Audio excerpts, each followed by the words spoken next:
go ahead and call our October meeting of the Paducah Independent Board of Education to order. Madam Secretary, would you call the roll, please? Dr. Koji? Here. Ms. Hancock? Here. Dr. Hudson? Here. Dr. Leboon? Here. Have we established a quorum? Yes, we have. Is there a motion to approve tonight's agenda? I so move. There's a motion from Dr. Okoji. Is there a second? I'll second. A second from Mary Hunter Hancock. Any questions from the board? Call the roll, please. Dr. Koji? Yes. Ms. Hancock? Yes. Dr. Hudson? Yes. Dr. Leboon? Yes. If everyone would please stand. Dr. Shively, would you lead us in the pledge? I pledge allegiance to the flag of the United States of America and to the republic for which it stands, one nation, under God, indivisible, with liberty and justice for all.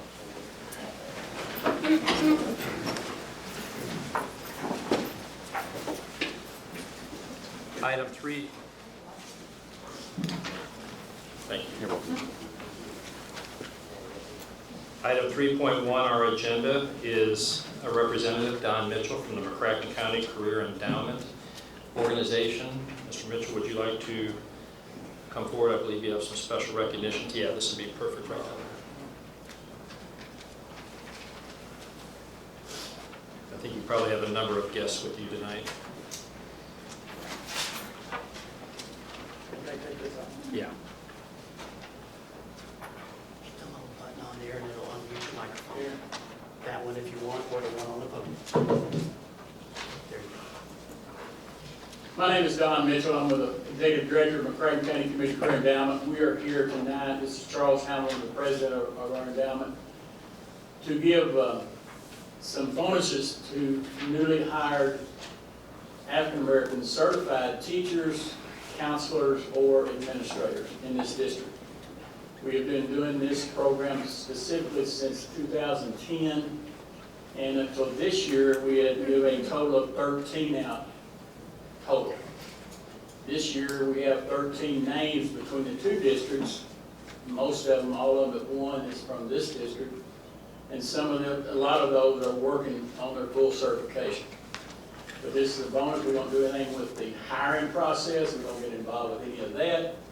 We're just to the death to be able to help out and give a bonus to these newly hired employees of this district. We appreciate your all's efforts to help us make this district, the leadership in it, the teachers in it, the counselors, the administrators, look like some of our students and more of our students. And we appreciate that. Mr. Hamilton? Well, we got 4 checks we're giving out tonight. And so I'm going to call their names and ask each one to come up and I'll present as we take them through this. Sean Thompson. Mr. Thompson is a football coach, and I think he has some other titles besides football coach. So we're just glad to have him to be here with us.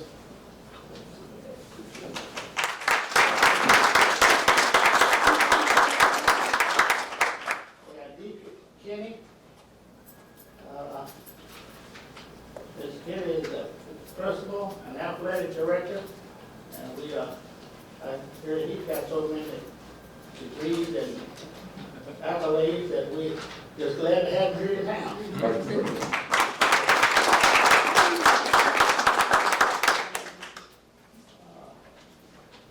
Steve Lovelace.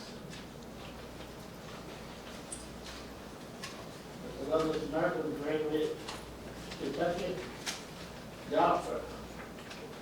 Glad to have you here, sir. Thank you.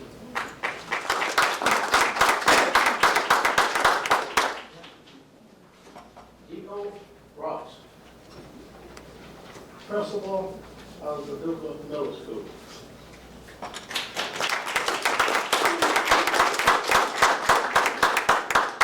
I'm glad to meet this young man. I told him once before, me and 2 others was the first Black Americans to go to Paducah Middle School. That's when it was Bradley Junior High School. Charles, let me get you forward. We're going to get you all together. real quick. Yeah, if I could have them step just in front of the You podium, get it and you share it with me then. I'll be glad to. You want to take your stand up? Fine. You want to be in? I'll take one. Okay. Yeah, if you'll just You get there with in a row right here.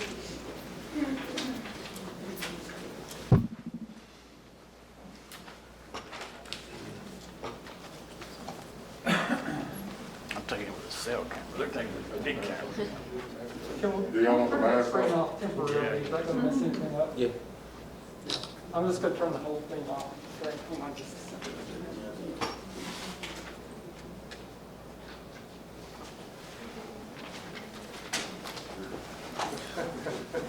Man, that's a good looking picture right there. All right.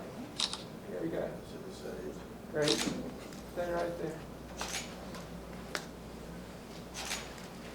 Thank you. Congratulations. Welcome, everybody.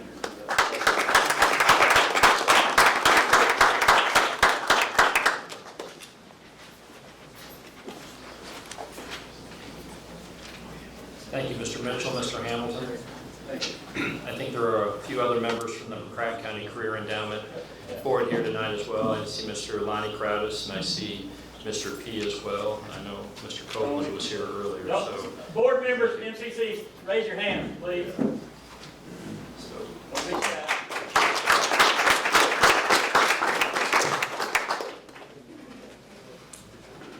Thank you, everybody. The next item on our agenda is item 3.2, student achievement, recruitment of minority employees. This is a report from Will Black, Assistant Superintendent.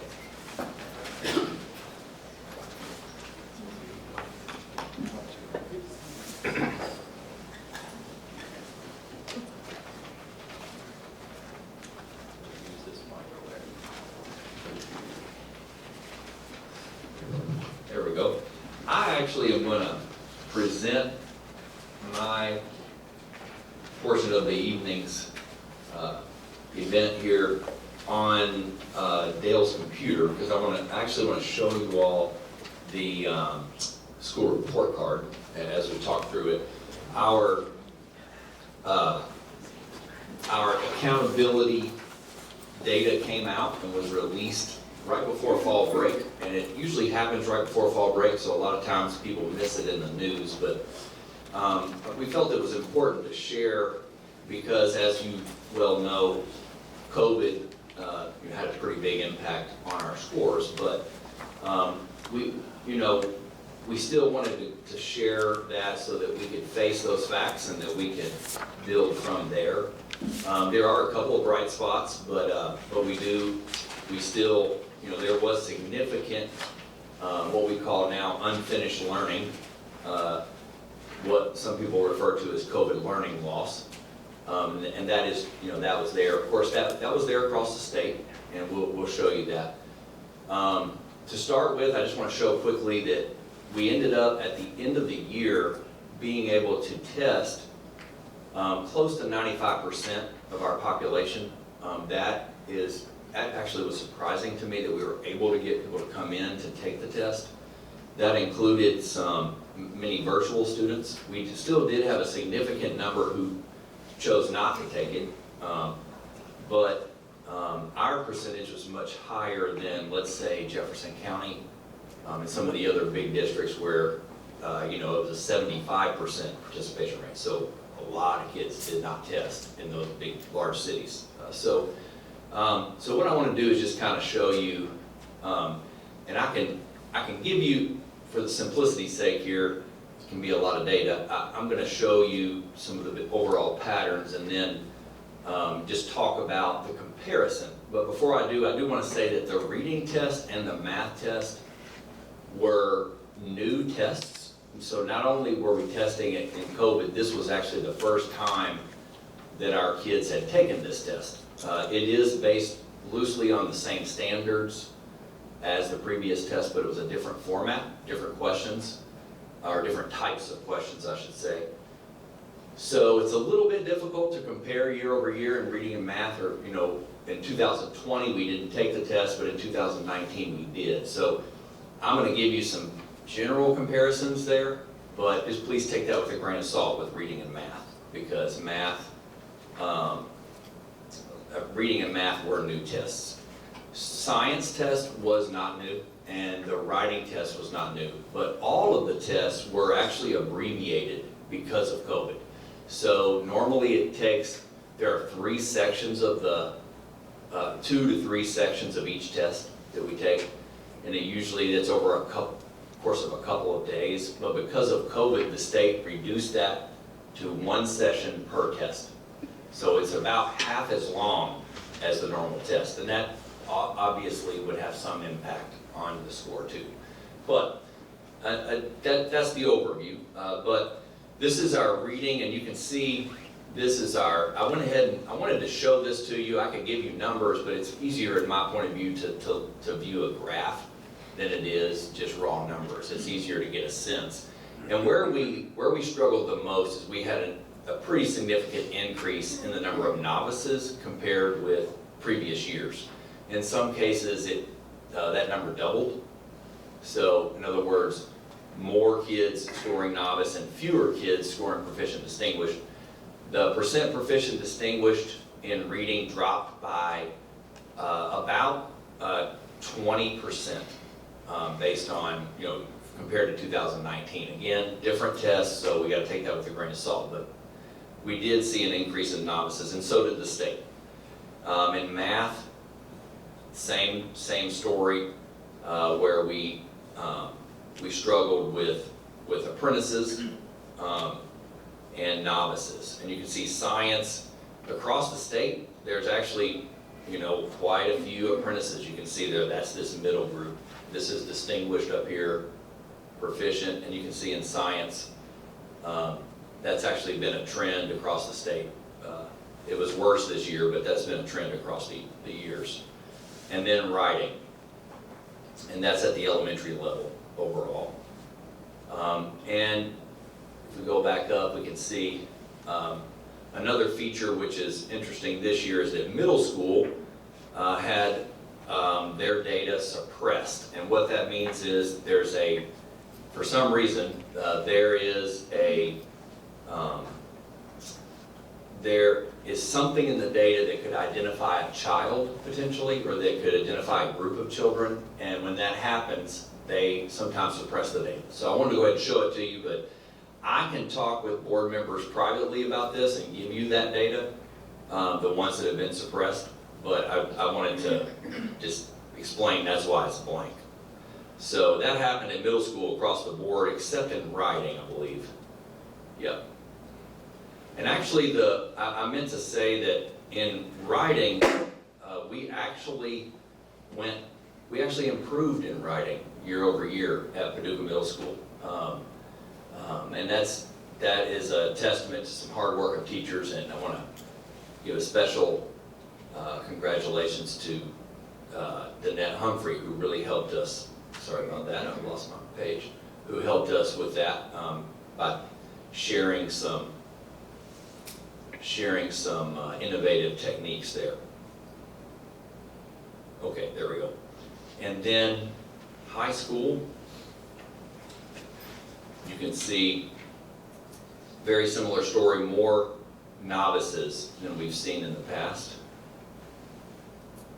It basically shifted, and that makes sense. There were a lot of, that's what we know is that, quite a few of our students were virtual, and we struggled to engage them consistently, and that's despite, quite a few very diligent teachers. Actually, writing held its own at high school as well. Despite the work of a lot of teachers in reaching out to kids, we really struggled to engage every virtual kid. And so, that's the overview. I have I do want to, say I do have more detailed data. We know too that this test disproportionately affected African American kids and kids from an economically disadvantaged background. And I can show you all the data there. There was a very comparable, similar drop pattern across all groups. But what you see is, in other words, that you see more novices and fewer distinguished, fewer proficient across the board, which is exactly what we expected. So our efforts now have been focused around really working on identifying the gaps, number one. Number two, really working toward doing effective academic interventions. And our big challenge has been the number of quarantines in the first quarter. And I know Dr. Shadley's talked to the board about this. We've run into, in the first quarter, a dilemma where we have a shortage of substitute teachers. And when you have a shortage of subs in the middle of COVID, Delta variant, we end up having to pull teachers sometimes who are RTI interventionists to cover classrooms. We try to cover or pull instructional assistants as well, so that they're kind of a last resort to pull those teachers, but it's been pretty challenging in terms of just covering classrooms. The numbers are really improving now, so we're getting now back to the point where we can consistently do these interventions during the day. And that's going to make a huge difference. We're going to really be able to make an impact hopefully there and start really closing gaps. Because as you all know, in order to actually close gaps in learning, you have to be able to grow faster than the average kid. So if a kid is behind and they grow as much as the average kid does in the year, they're not going to catch up. They have to grow faster than the average kid to catch up. So that means we have to be more effective at teaching them and supporting them as they are troubleshooting those gaps. Besides regular academic interventions, we've really ramped up our extended school interventions that we do after school. And that we've been able, thanks to the federal funds that we've received, that has enabled us to double the budget for extended school services. And that means we're able to, after school, provide interventions. And what we've seen is that there's almost no child that has been completely unaffected by COVID. We've found that our highest achieving students and our lowest achieving and in the middle, they're all affected by COVID. Now there are different effects. If someone did not attend class on a consistent basis, obviously that they're going to have probably larger gaps, but there are no students who have, that I've seen where there are not some gaps. And that's one of our challenges moving forward, is how do we address gaps, on the scale that we have. So that's what we're working toward. The last thing I'll mention is just that we have been working, as you know, with a national consultant, nonprofit group called TNTP. They used to be the New Teacher Project. They are a nonprofit consulting group focused on closing achievement gaps, and both in urban and rural school districts. They've been around for 30 years or so, and they're the leaders in teaching, or I guess leading districts in implementing a learning acceleration model. So using really good, effective current research to help us most efficiently catch kids up. And there are some things already that we've learned that I think are really going to help us with that. In fact, tomorrow they're actually coming down to our district. We've been doing a lot of training on observation tools that they have, and the teachers have done a lot of work with their curriculum on it. And so now, tomorrow, we're actually going to be walking through some classrooms with the consultants to finalize the calibration of our observation skills, so that we're really all looking for the same things. And I'm really looking forward to that. I think there's a lot of potential there to help us, not just during the pandemic and catching up from the pandemic, but also afterwards. It's going to really help us with closing achievement gaps. So, any questions? I have a couple. Yes, sir. First of all, pulse check of teachers. if you were to give me a pulse check, where are they, especially with all these challenges, especially if the kid's behind, it's got to get faster. How are they embracing this? What is the pulse check? How is it coming?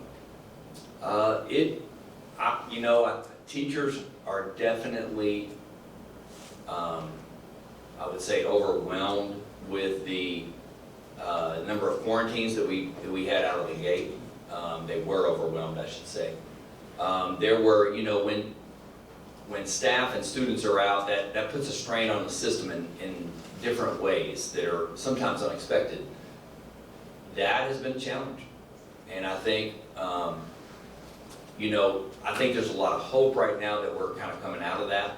And where I think they get frustrated is if we're unable to do an academic intervention with a child because the teachers are being pulled for different things, trying to cover classrooms, the teacher's not, that affects the regular core class, because then it falls on that teacher in that core class time to catch up all these prior grade level deficits, and that's very, very difficult to do.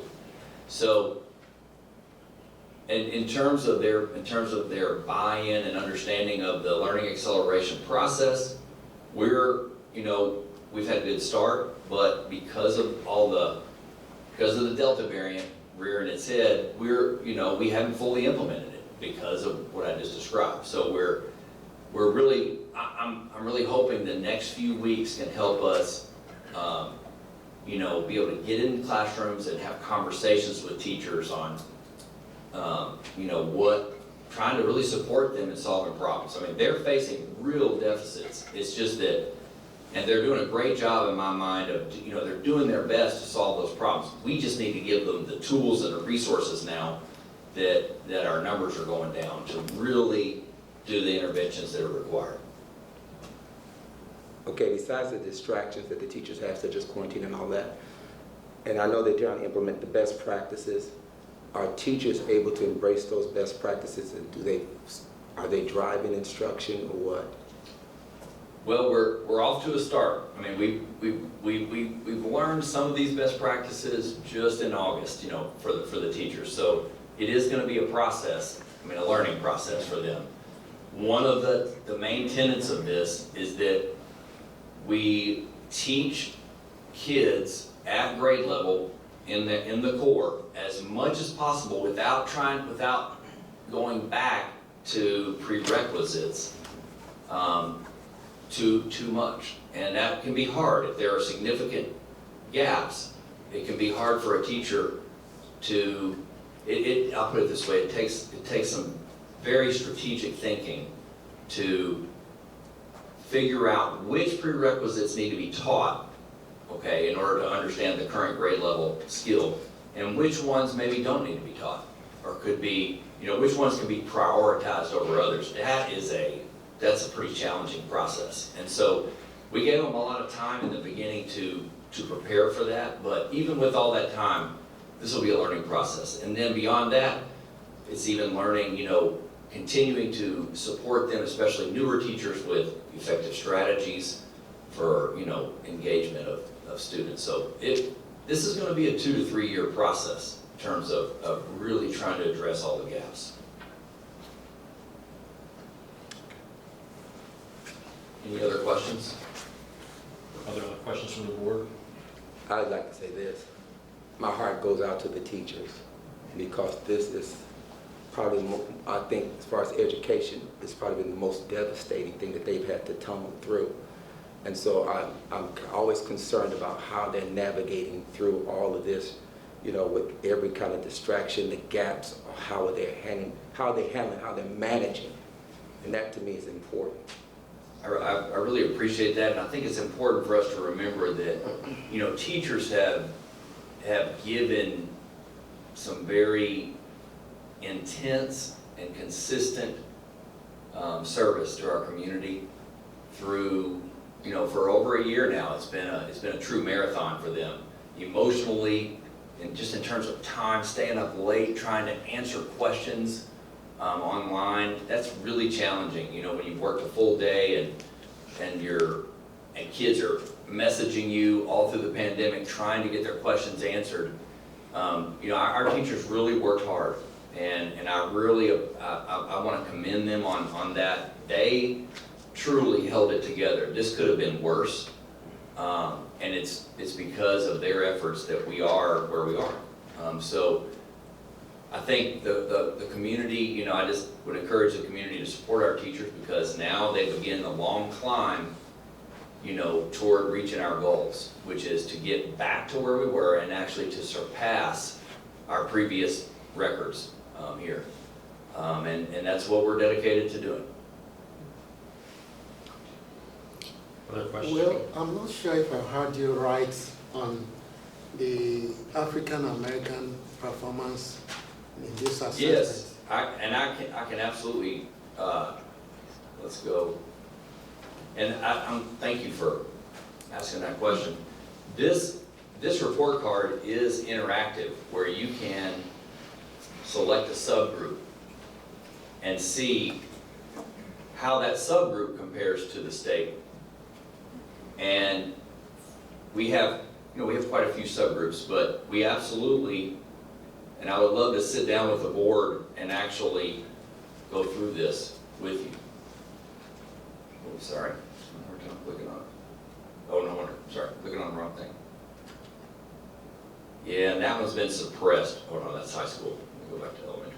Sometimes they get suppressed, and if you, like I said, board members, I can show you the suppressed data, but I'm not allowed by law to present it in a public meeting. I actually called KDE to double check that today. So I can share it with you all privately. I understand, but you did mention something about their performance. Yes. Yes, sir. I'm not sure I heard you right. What I was saying is that we saw a similar pattern of decline among all subgroups, including African American students. So, for instance, all groups were affected by the pandemic. African American students and economically disadvantaged students, those two groups in particular, and Hispanic students also, were disproportionately affected. And it depends on the test how much they were affected, but there were disproportionate effects. But as we look back, you know, the number of African American students and Hispanic students who were virtual were higher, and not, again, that's you know, for good reason. It's not, there were valid reasons for being virtual. But as we know, most every kid who was virtual struggled in some degree, either learning certain concepts or even engaging in the class, you know, staying engaged despite our best efforts. You know, the engagement level wasn't as high among virtual kids. And that's not the only reason for achievement gaps, but it is one factor. You know, it's one pattern that we've seen. Did you try to compare this performance with other districts? Yes. Yes. And what? and I would love to show that to you. We are, you know, it's very similar across the state, how the pattern is similar. There are, you know, sometimes an individual subject might be a little different. Math, I'm concerned about math, just in, you know, in different, we're still up with the state, but we're a little bit lower than the state average on math. But keep in mind, again, you know, even when we're comparing with the state, even our score is not every kid. Normally we have 99% of kids tested. Right now we're at 95%, which is not, you know, it's not a huge difference, but you're looking at, you know, that's hundreds of kids difference. So I mean, that's you know, you're getting into a significant number. So that's all to say that, yes, the pattern exists across the state, and that very similar declines across the state.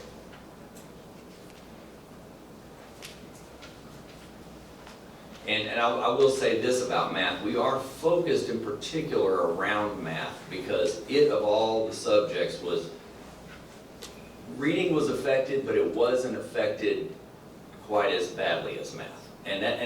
We predicted that just because, you know, math instruction really does require that independent or guided practice and independent practice. And when you're doing that across a video screen with a young child especially, or, you know, even middle and high school, you guys probably can attest to that. I mean, learning math virtually, is it harder or easier? Harder, for sure. And so it just helps to be in the room. You know, you can give kids feedback a little bit better. So our interventions are also going to be, we're really going to focus on math and how we intervene and how we support teachers. Last question. Yes, sir. Do the teachers feel as if they've been given adequate professional development to meet these challenges?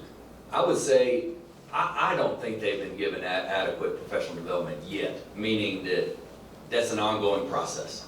Okay, I think we're off to a good start, but there is more to do. What we haven't been able to do yet is really get in there and coach people, you know, and also not just coach, but, and when I say coach, really get their feedback and really help problem solve, you know, certain situations. I cannot wait to go talk. I have a teacher in mind. I've already heard about a question a teacher raised. I'm going to be going to visit that teacher in the next few days, and I cannot wait to sit down and talk about what roadblocks that teacher's facing. I trust that teacher's judgment, and that not just that one. There's a lot of teachers I'm really eager to talk with so that we can together as a team begin problem solving around removing certain roadblocks. Right now, the biggest roadblock is the coverage of, you know, the substitute shortage. But we're coming out of that. I'm very hopeful that we're going to be able to get back to a little bit more normal academic intervention schedule. There's another, is Ed Connective? Yes. So that's separate from TNTP, and isn't Yes. partly that a virtual way to help get teachers? Yes. Ed Connective is because of the scale of our challenge here, we decided this year to partner with a group called Ed Connective, which is it's a company that offers virtual coaching. We actually piloted, we had a little pilot project with them last year in order to test it out, because we knew this might be important and that it might be useful.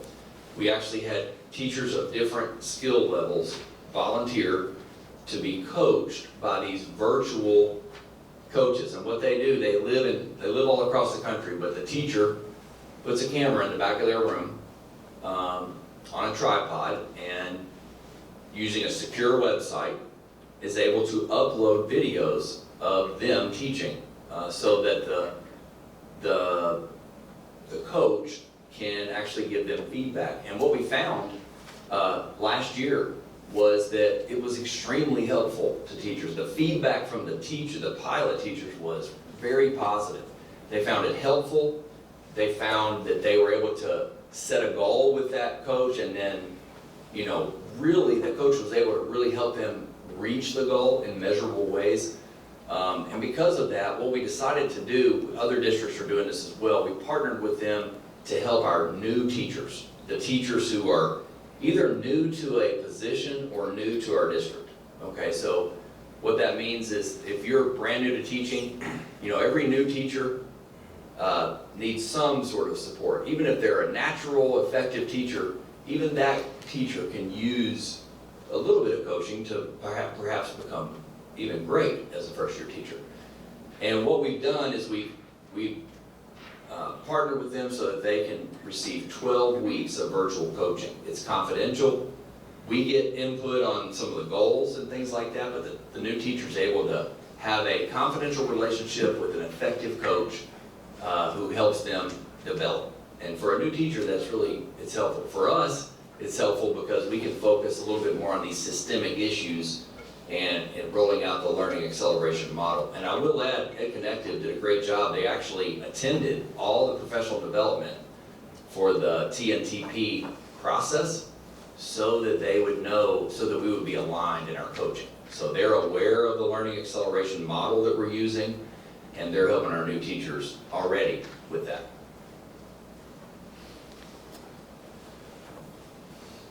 Any other questions from the board? Okay, thank you. All right, thanks. Is that all for your report tonight? Actually, it's all from my achievement report. I think Angela, are we going to share the minority report? Yeah. Okay, I'm going to turn it over to Angela. Don't say you were good. Or I'm going to do it. I'm going to do it. I'm happy to do it. Let's see here. Hold on one second. Do you have that on yours?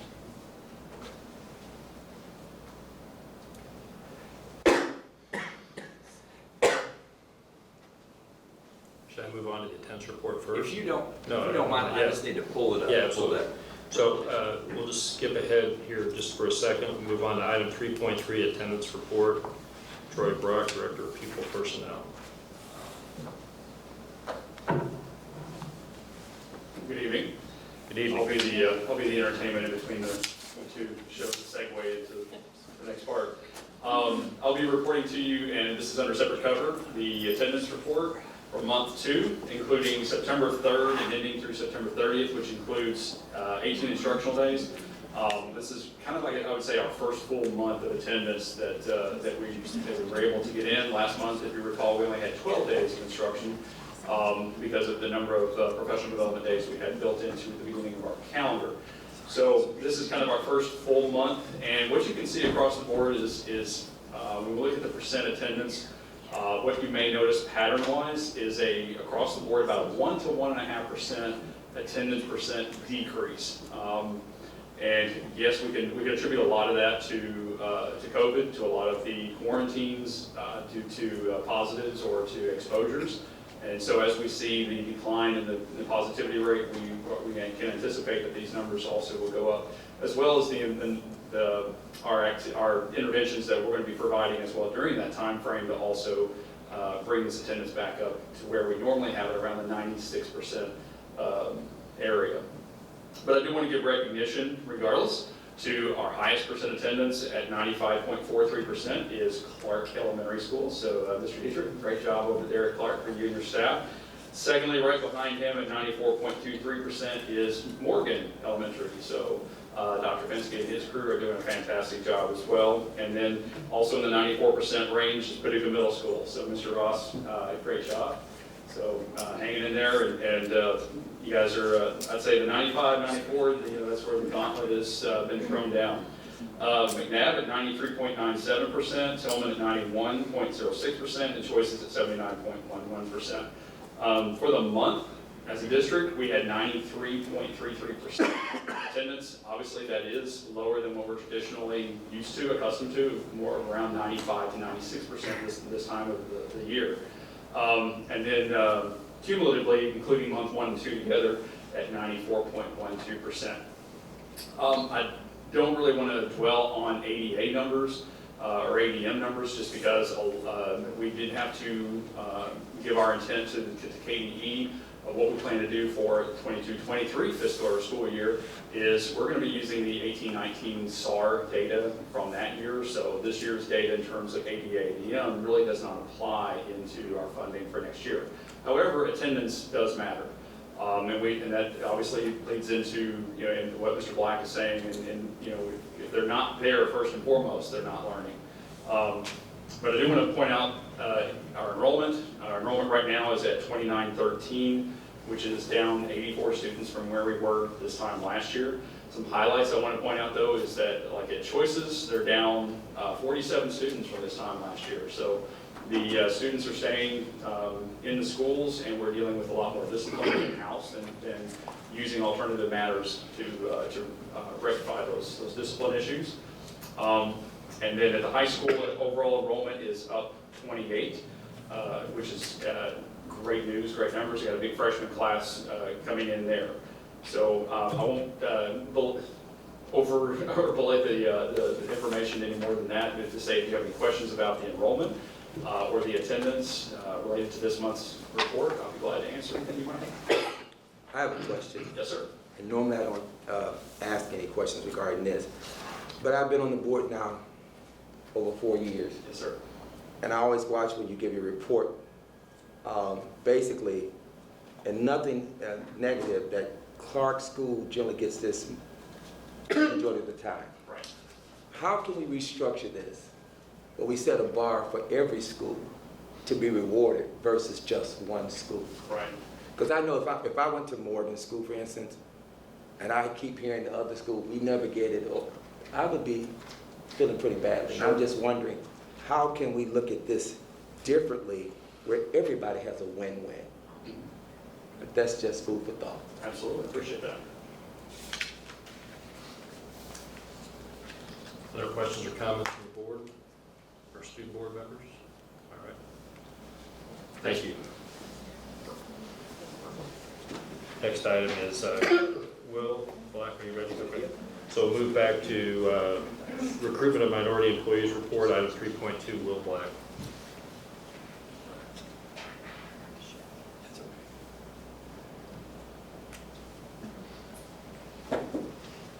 Okay.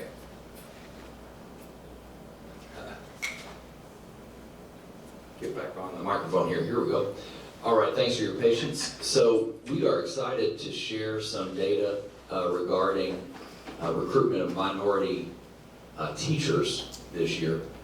We have actually, we have been working with some different groups on learning best practice as far as recruitment. And in particular, we have really improved in terms of not only recruiting from outside our district, but promoting from within. So there's two different avenues here where we're trying to really work toward increasing the number of minority teachers in our district.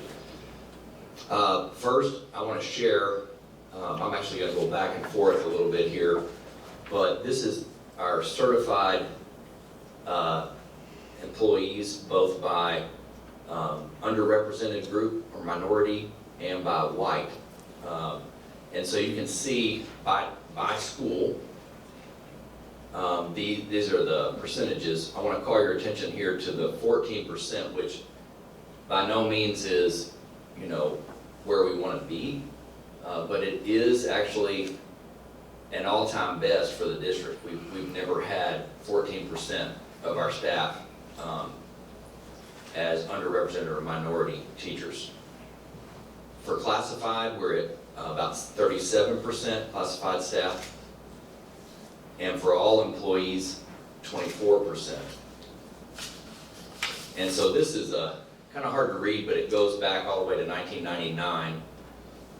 If you look at the total percentage, it actually appears, you know, that we're down just a little bit. Some of that is because some of our classified employees have actually been promoted to teachers, and that's part of the reason why you see a jump in certified, but classified, you know, went down a little bit. The total number of teachers is actually up. Oh, sorry.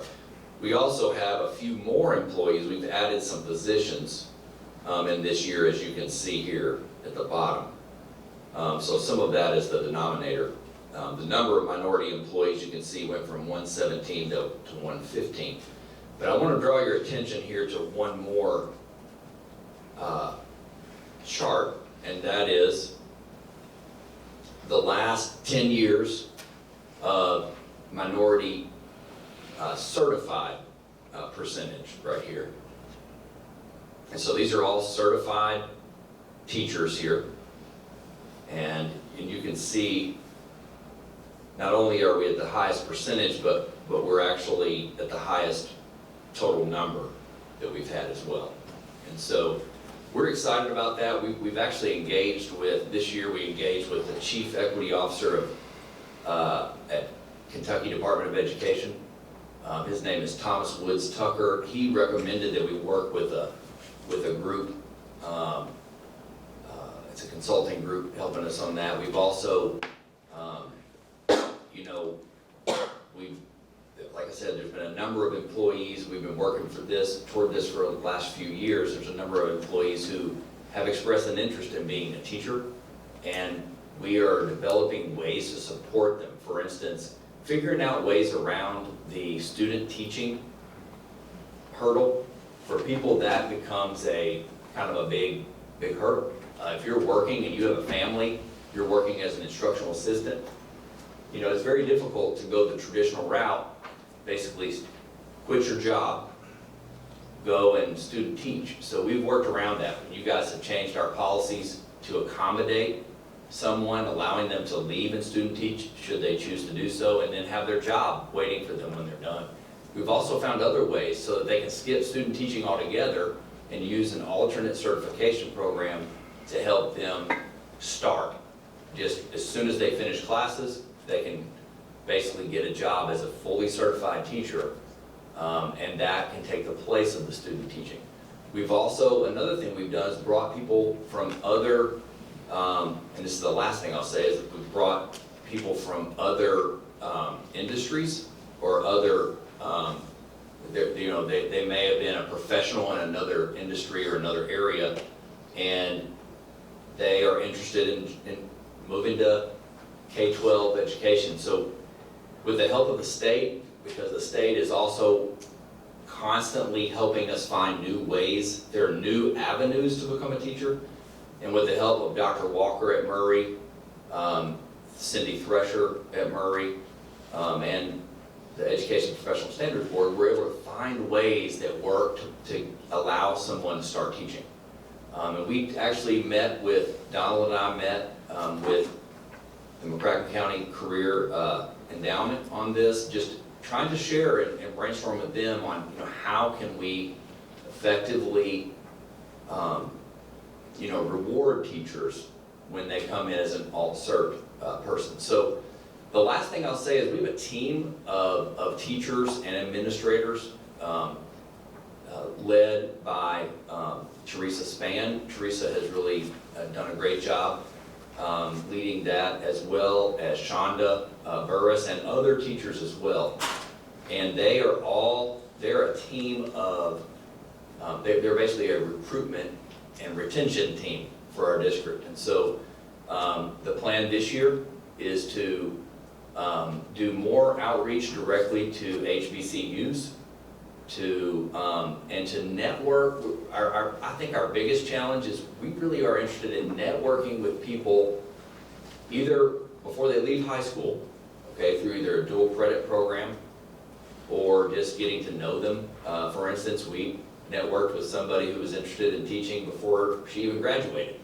We've already recruited her to apply. She's not even an education major yet, but we knew she was interested, so we were really trying to engage that student. And then also really getting to know minority college students students of color, before they ever get to their student teaching. We would like them to student teach with us. And what we know is that when people come and student teach with us, the likelihood of their applying to our district for a permanent position goes up. So we are interested in actually connecting with them, before they're even at the point of student teaching. So those are some of the things we're working on now. Any questions? Is there a radius that they'll only allow them to travel for student teaching? Yes, we've actually broken that rule a couple of times where we've even, what was the farthest we've ever done a student teaching assignment from? I don't know that I could tell you the farthest college, but one of the advantages, at least at Murray State and the other universities that followed this, there used to be, it's been forever, a rule that you couldn't student teach at your alma mater, or where you went to elementary school. And so they've actually, per request from the superintendent, we can actually request former students that are graduates of Tillman to student teach in our district if that's what they want to. So we've used that avenue a couple times here in the last year. And the research shows that is effective. So we've been, as we've learned more, one of the best techniques for recruiting underrepresented teachers is to what they call grow your own, where they are recruited literally while they're in high school. So it's definitely an effective way. Your question is probably to let people student teach from farther away, to be able to access a larger pool of No, I'm candidates just to saying recruit. that when, many years ago when I was in school, we could only be so far from our university that our cooperating teacher would travel. And if it was over 50 miles radius, you had to choose a school within that 50-mile radius. That's why I was asking. That's good. I seem to remember we had a student teacher who did come from further away, and I cannot remember the name of the university now, but they did some, if I'm not mistaken, they did some, the supervisor, the teacher supervisor, did some virtual maybe, or long distance observation, I'm not sure. But I seem to remember we had one teacher, and it may have been University of Phoenix, you know, an online school. But Do you guys do recruitment fairs? Do y'all attend? The administrators, they do attend? yes, we do. And we send a diverse team where it's not just a district person, but we try, as long as we can find somebody who's able to go, we will send a building administrator and a teacher, and we make sure we have employees of color who are going, African American employees specifically. One of the things we've done to recruit was to work with the Chamber of Commerce, so that, because other districts, they would have a complete packet at what we call the recruiting fairs for new teachers, places to stay, car dealerships, all those things were kind of put in place. So if somebody wanted to relocate, they've got that information. And so I'm not sure what our packets look like, but that's some things I think you need to make sure that's included. You know, what's good about Paducah? What do we offer? All those things should be a part of that. Yes, sir. Dr. Hudson, I know that Ms. Burris isn't here tonight. She's in training in Atlanta. But that's one of the things that, Angela, you might want to speak about it, that our retention group has been working on relative to not just recruiting, it's the retention side of that. So if you want to share anything from our work there. Yeah, we've talked about having a kind of like a recruitment fair, and especially for some of our new employees, and just like the things you said, places to get a car, places to rent, different things like that, and different businesses. I mean, down to insurance, we've talked about it, so that is on the agenda. Good, good, good. Are there any questions, other questions from the board? Okay. Anything else from your report, Mr. Flagg? Nope, thank you. All right, thank you very much. Next item is item 3.4, Head Start, Christy Lewis. Good evening. Good evening. I'm excited to share with you all. It is my belief that the stronger partnerships I have with our community child care centers, the stronger and more we can prepare our kids for kindergarten and beyond. So one of those partnerships that we have is with Paducah Day Nursery here in town. And I've recently submitted a grant opportunity, and we received that grant opportunity. So we will receive this grant for the next 3 years. For the second semester, we'll receive $75,000, and then for the next 2 consecutive years, we'll receive $150,000.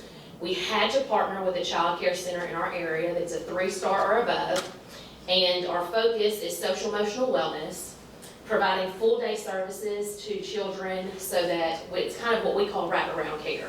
So they'll come to Paducah Head Start in the morning, and then that teacher that works with them at Paducah Head Start will follow them to Paducah Day Nursery. So they truly get a full day of services with a certified teacher. And we're going to be focusing on providing the child care center with high-quality materials. So classroom materials, toys, curriculum, so that we continue that curriculum across settings. The other part of this grant is to really work on strengthening family engagement, because we know as families get engaged and they learn and they get excited about school, the more likely they are to be engaged once they get to our elementary schools. So we'll be providing family engagement opportunities with hands-on learning kits, And then also, every family will receive 2 to 3 books every month so they can build their own home library. So we're excited about this partnership, and we look forward to really increasing engagement with children and families, and to support the social emotional wellness of all of our children as they transition to kindergarten and beyond. So that's my report for this evening. Any questions? Any questions for Christy? Any questions for Christy, board? All right, and student members, I know I talked to y'all last time about coming to a policy council member meeting, which is kind of like our site base. So I'll get with Ms. Burris because our next meeting is November the 10th. So if it works with your school schedule and with Ms. Steve, then I'd love for y'all to come over for a little bit and see what that's like. Thank you.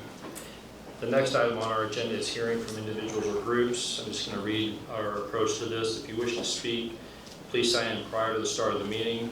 There's nobody that's signed in to speak, but if you're here and you wanted to speak on something on the agenda or off the agenda, we'd be still happy to have you speak. We'll recognize a member of the audience who wish to make comments to the board regarding any topics related to school district business. We'll take all comments under advisement, but typically won't respond to the comments tonight, but we'll get back to people at a later time. And then we ask people to use civility and courtesy based on our policy.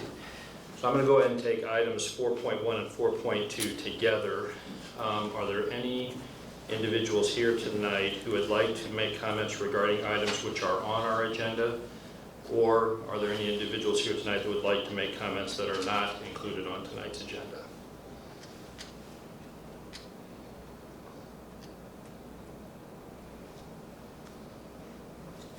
And again, if you didn't sign in and say you wish to speak, it's no problem. I'd be happy to have you come forward if you'd like to speak. Okay, hearing none, we'll move on to item 5.0, consent agenda. Is there a motion to approve tonight's consent agenda? I'll make a motion we approve item 5.0, consent agenda. There's a motion from Mary Hunter Hancock to approve 5.0. Is there a second? Second. There's a second from Dr. Okoji. Are there any questions from the board? I have a question. I need some clarity on item 5.10, unpaid leave. I'm not sure who answered that, Ms. Hunter or Dr. Koji or Dr. Shively. I noticed that you keep us posted on the different days that you are taking off on unpaid leave. I'm not sure if there were any expectations that were articulated as far as the classes that you take and do. For instance, if I look at this one on October 4th, diversity, equity, and inclusion, and I also look at what you send out to us, how then are we able to understand clearly that what you are doing is effective, and even more so, how is it measurable? That's what I feel like I'm missing right here. It's good that you're going to these sessions, you're meeting with Pastor Palmer, all of that, but I'm looking at what are the indicators that will show me as a board member that this has been a success as relates to something being more measurable.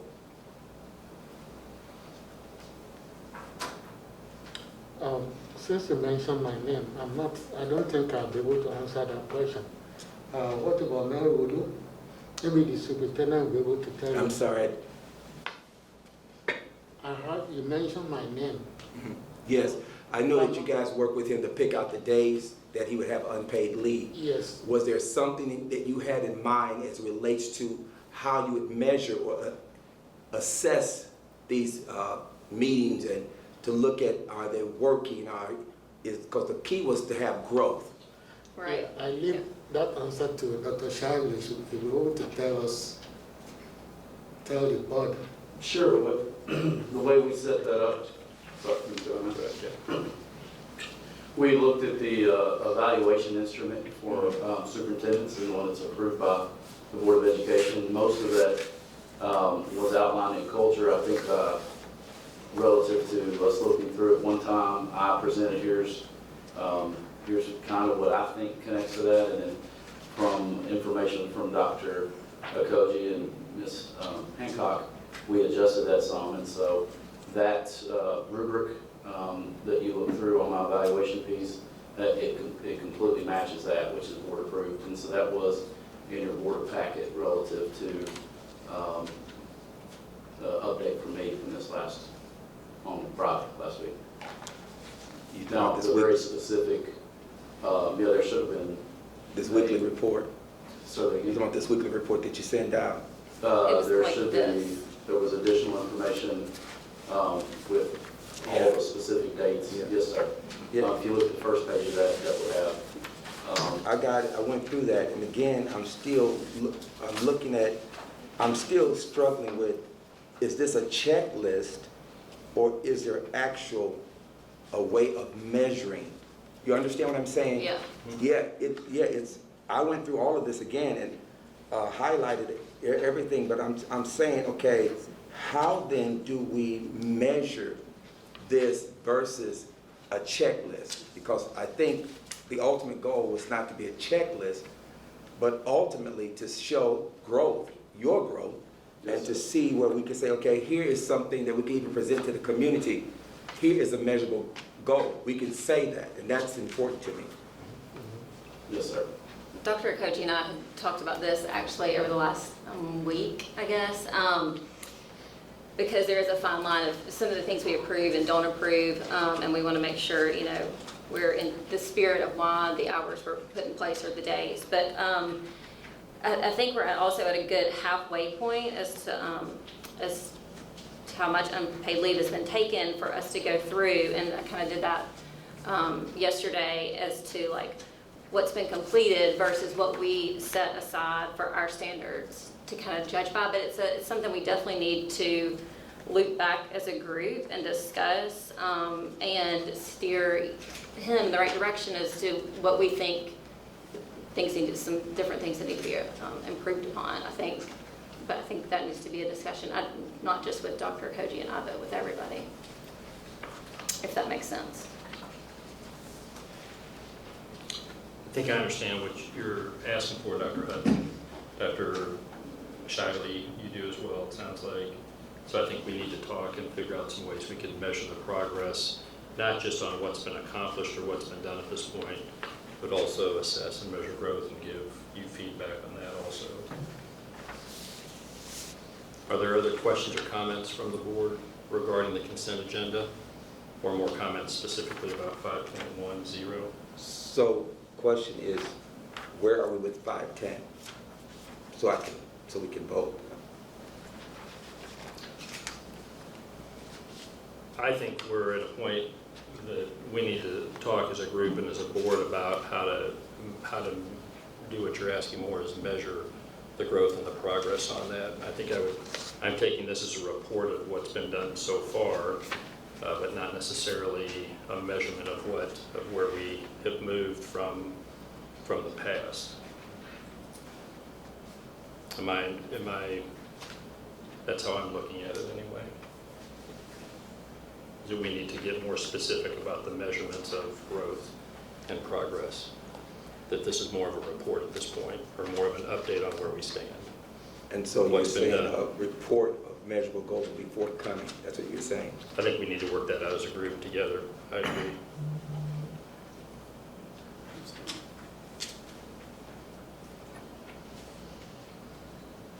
Are there other comments about that from the board? Or is that clarity enough at this point? Or do we need to discuss this further? We can meet as a board and talk. Okay. Are there any other questions regarding the consent agenda?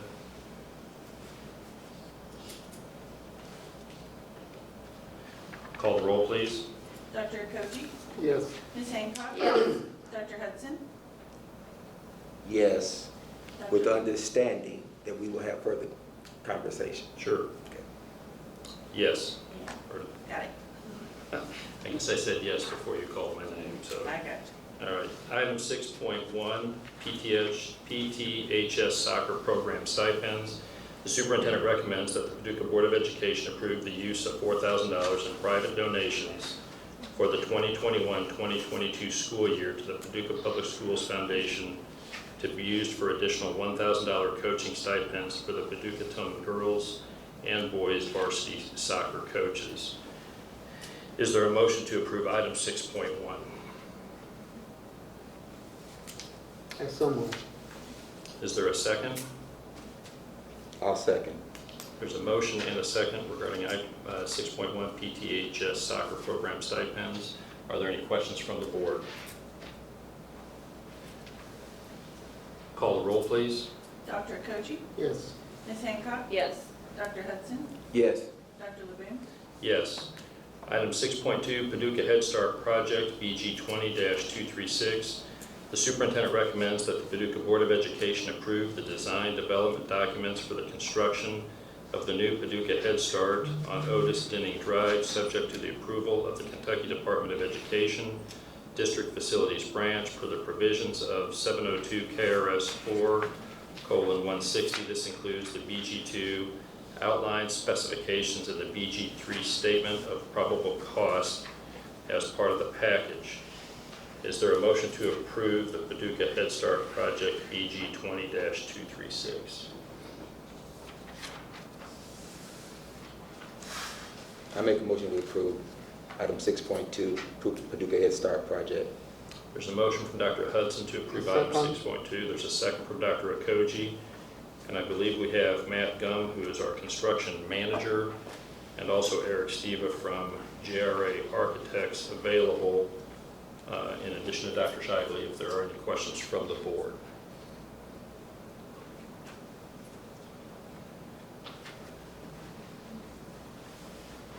Dr. Shively, do you have any comments about, or are we all fine? I think that I would want to make sure that you notice there is a impact of COVID on prices that we're working through. This is, we projected the building for the grant that KDE gives us guidance each year, and this is the square footage for a building. If you're planning a building, here's how much you should budget per square foot.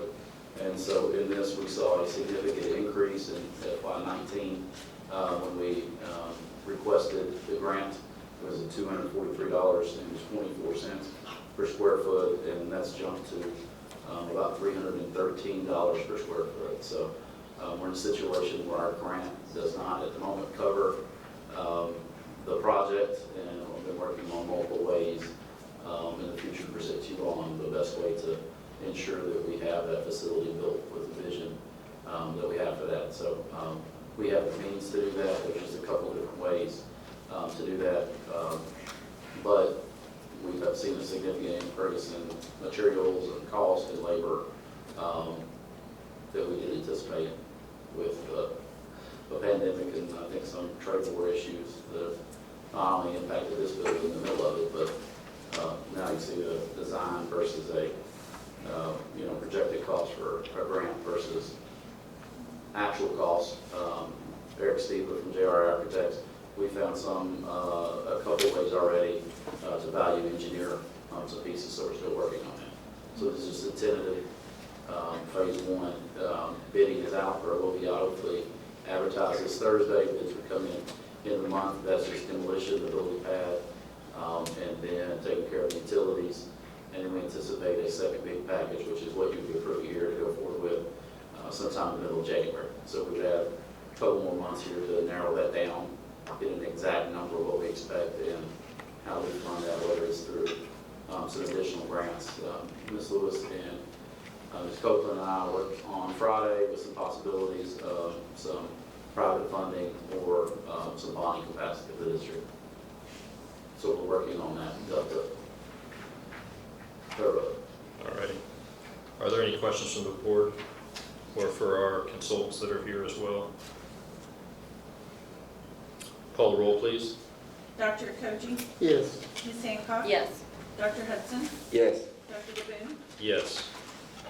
Is there a motion? I do believe we have a need for executive session regarding personnel, property, and potential litigation. Is there a motion from the board to go into executive session? I make a motion that we go into executive session. Is there a motion from Dr. Hudson? A second from Dr. Okoji. Call the roll, please. Dr. Koji? Yes. Ms. Hancock? Yes. Dr. Hudson? Yes. Dr. LeBoon? Yes.